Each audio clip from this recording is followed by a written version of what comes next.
Well, after a failed burial attempt, Kenneth Algreen is finally at rest. But what has become a part of a growing problem facing this industry has one professional with decades of experience calling for mechanisms that would not only protect clients, but advance his industry.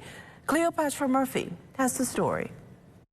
President of the Bahamas Funeral Directors Association, Kirsch Ferguson, is calling for regulation of funeral and auxiliary services in light of the latest incident where the plot a family paid for was not the one it received, and that realization more than a little too late for the Algreens.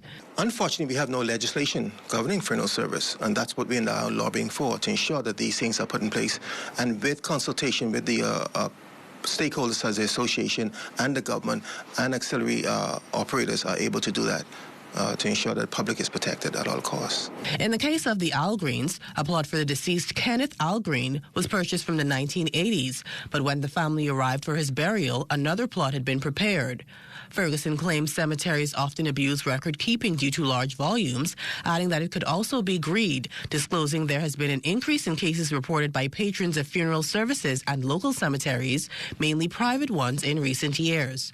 But he believes after nearly 8 years of lobbying, progress is being made.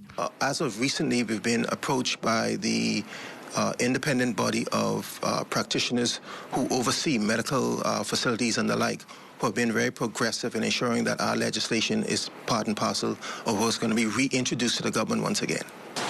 While grieving families can't be blamed for what happens after they have purchased a plot, there are steps members of the public can take to avoid finding themselves in similar situations like the Algreens and others have found themselves in.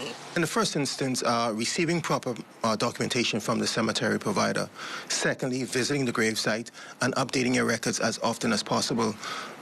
You have a right to be on cemetery property based on operating hours, and at the same time to visit those graves as frequently as possible. And then, too, for the family to keep a record as to where the location of the grave is in their own memory, so that when the need arises, whenever 15, 30 years from now, they can pinpoint exactly where that gravesite is.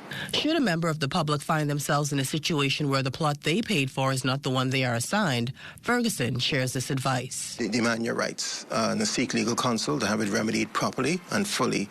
The emotional strain and distress that families suffer because of these missteps is something that cannot be gauged or compensated for momentarily, but at the same time, some recourse has to be taken. For the Bahamas Tonight, I'm Cleopatra Murphy.